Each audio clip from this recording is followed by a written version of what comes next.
A Seventh-day Adventist Chaplain in the FBI by an anonymous author. Anyone who works in law enforcement or who has a loved one who works in a law enforcement agency dreads news like what we heard on Tuesday, February 2nd, 2021. 2 Federal Bureau of Investigation (FBI) agents were killed and 3 injured in a shooting at a home in Sunrise, Florida. The gunman also killed was a 55-year-old man suspected of producing and trafficking child pornography. The incident began just after 6 o'clock in the morning. The FBI agents were at the home to serve a federal court-ordered search warrant in a case involving violent crimes against children. In the ensuing shootout, Special Agents Daniel Alfin and Laura Schwarzenberger were killed. 2 other agents were injured and taken to the hospital and were released after treatment. 1 injured agent did not require hospitalization. I am a Seventh-day Adventist pastor and a volunteer chaplain with the Federal Bureau of Investigation. More specifically, I serve the Violent Crimes Against Children VCAC unit to which these agents belong.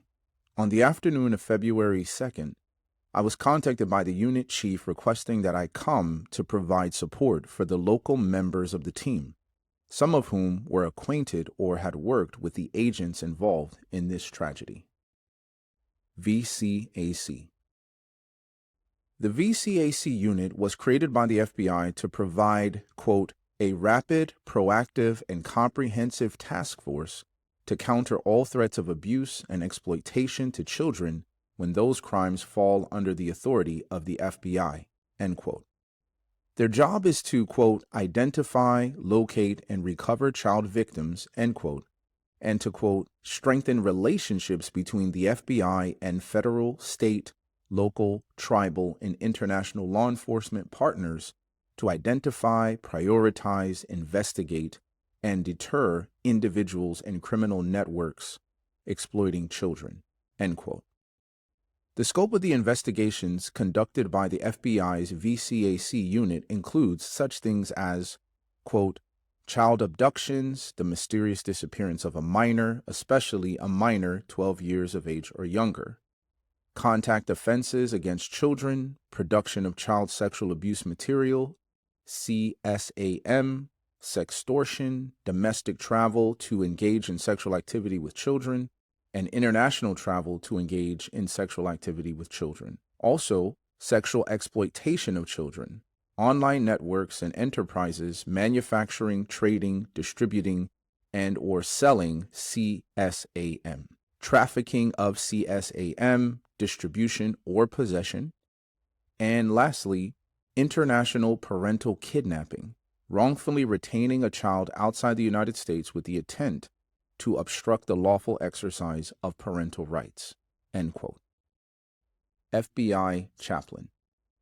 The FBI began the volunteer chaplaincy program in 1991 because its employees involved in shootings and who worked gruesome scenes needed additional support beyond that provided by mental health professionals.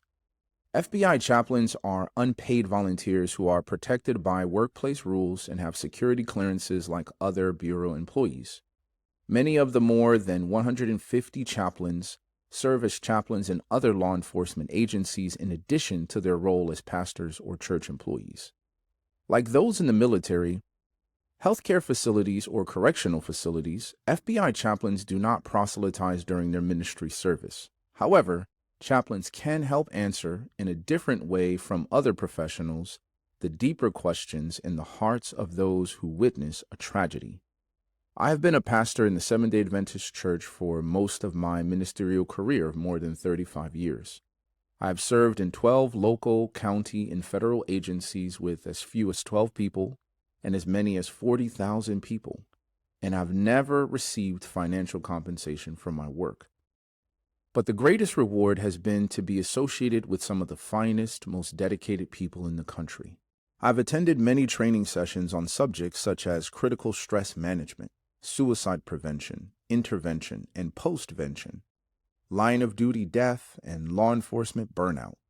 I've also received training in hostage negotiation and peer support and counseling. Following the tragic events of September 11th, 2001, I was deployed to New York City for 2 separate weeks to provide support to the rescue personnel, particularly the Port Authority Police Department. A few years later, following the collapse of the bridge over the Mississippi River in Minneapolis, Minnesota, in which 13 people were killed and 145 were injured, I was part of the team that provided more than 30 interventions to the rescue personnel who worked during that incident.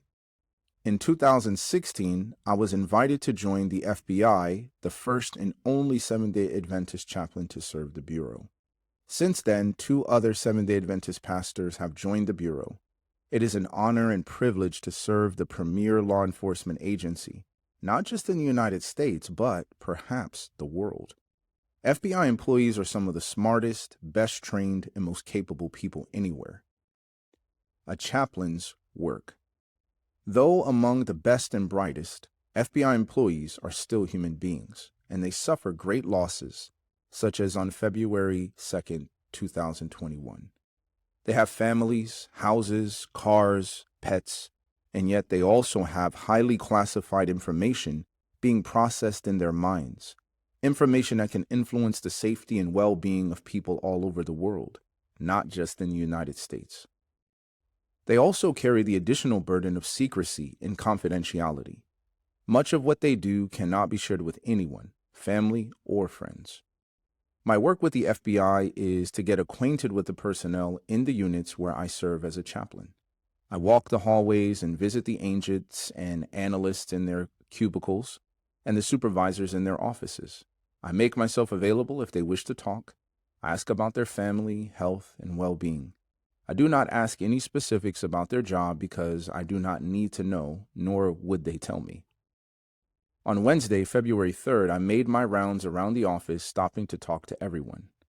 I returned on Thursday, February 4th, just to make sure I had not missed anyone. I do not have to say much. A hello or a quote-unquote how are you is a sufficient invitation for anyone who would like to share what's on their mind.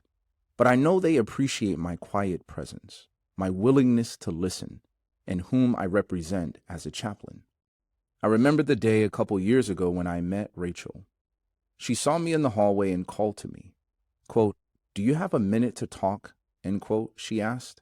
We went to an empty conference room where she told me that the next day would be the first anniversary of her daughter's death. Her daughter had passed away unexpectedly, leaving Rachel to raise her daughter's teenage son.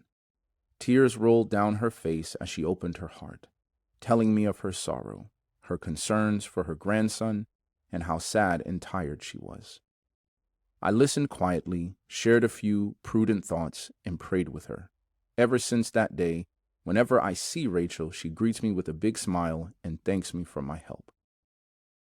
Helping law enforcement. That's what I do as a chaplain. I am available, I listen, I help, I pray. What about you, church pastor? I would like to encourage you to build bridges of understanding between police and community. Number 1, pray for the law enforcement personnel in your church, community, and country. The stresses they live under can be overwhelming. Suicide is one of the leading causes of death among them. Number 2, adopt your local police station. The Beltsville Church in Maryland adopted the District 6 station of the Prince George's County Police Department and made a space behind their station into a lovely patio, including a brand new grill and picnic tables where officers can enjoy a few minutes to relax and eat. Number 3, set aside one Sabbath each year to celebrate and honor the law enforcement personnel in your congregation and community. Invite the chief of police or department representatives. Introduce them to your congregation and make them feel welcomed and appreciated. Feed them on special occasions. I know cops have a reputation for eating donuts, more of a myth than a reality, but think about them working during all the holidays while you rest and spend time with your family. Your church can arrange to take pre-cooked meals to the station for Christmas and other annual holidays so that all they have to do is warm them up and have home-cooked meals. Be sure to contact them to find out how best to do that and what food they would most enjoy. Number 5. Volunteer as a police chaplain.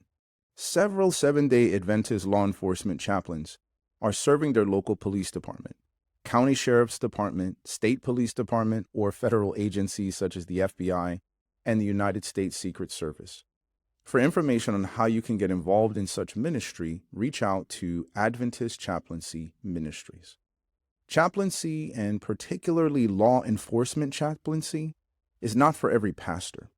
For those of us who do it, it is a great opportunity to minister to those who serve and protect our communities.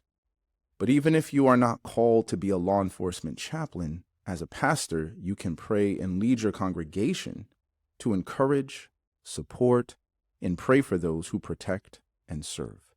As that tragic day in Florida showed, such service can be painfully stressful for those who risk their lives almost daily for our safety. For bibliographical and biblical references on this article, and for much more content for pastors and church leaders, please visit ministrymagazine.org.